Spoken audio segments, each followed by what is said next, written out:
প্রিয় অভিভাবকবৃন্দ, এই ভিডিওতে আমরা দেখব কিভাবে আপনার সন্তানের হাতে মোবাইল না দিয়েও আমাদের সানলাইট এ প্ল্যাটফর্মের মাধ্যমে আপনি আপনার সন্তানকে পড়াশোনায় সহজেই সহযোগিতা করতে পারেন। অনেক সময় ব্যস্ততার কারণে অথবা অনেক দিন পড়াশোনার সাথে সম্পৃক্ত না থাকায় অনেক অভিভাবকই তাদের সন্তানের পড়াশোনায় সঠিকভাবে সহযোগিতা করতে সংকোচ বোধ করেন। হতে পারে আপনিও এমন অভিজ্ঞতার মধ্য দিয়ে যাচ্ছেন। কিন্তু এখন আমাদের প্ল্যাটফর্মের মাধ্যমে খুব অল্প সময়েই আপনি আপনার সন্তানের কোন সাবজেক্টের কোন অধ্যায়ে দুর্বলতা বা দক্ষতা রয়েছে তা শনাক্ত করে প্রয়োজনীয় পদক্ষেপ নিতে পারবেন। আমাদের প্ল্যাটফর্মে আপনি আপনার সন্তানের প্রতিটি সাবজেক্টের প্রতিটি অধ্যায়ের ক্ষুদ্র থেকে ক্ষুদ্রতর টপিকের উপর স্মার্ট ওয়ার্কশিট তৈরি করতে পারবেন।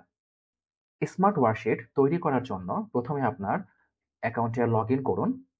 লগ ইন করার পর বাম দিকের সাবজেক্টগুলোর তালিকা থেকে আপনার সন্তানের যে সাবজেক্টটির জন্য আপনি স্মার্ট ওয়ার্কশিট তৈরি করতে চাচ্ছেন, সেই সাবজেক্টটিতে ক্লিক করুন।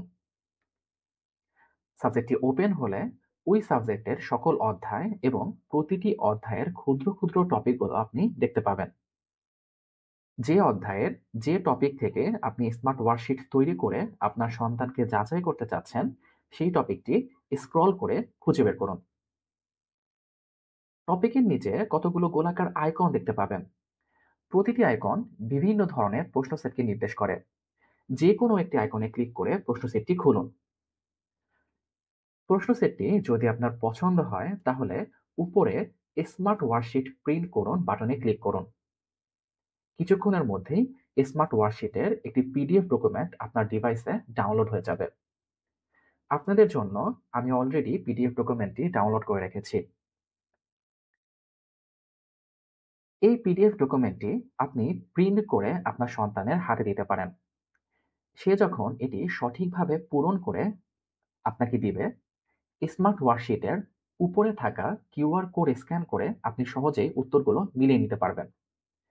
এতে করে আপনার সন্তানের কোনো ধরনের মোবাইল ব্যবহার করতে হলো না এবং আপনি আপনার সন্তানের কঠিন সাবজেক্টগুলোর জন্য কোনো ধরনের মাথা না ঘামিয়ে খুব অল্প সময়ে নিজে কিছু প্রশ্ন ও উত্তর তৈরি করে এই সাবজেক্টের এই অধ্যায় অথবা এই টপিকে আপনার সন্তানের কি অবস্থা তা যাচাই করে ফেললেন।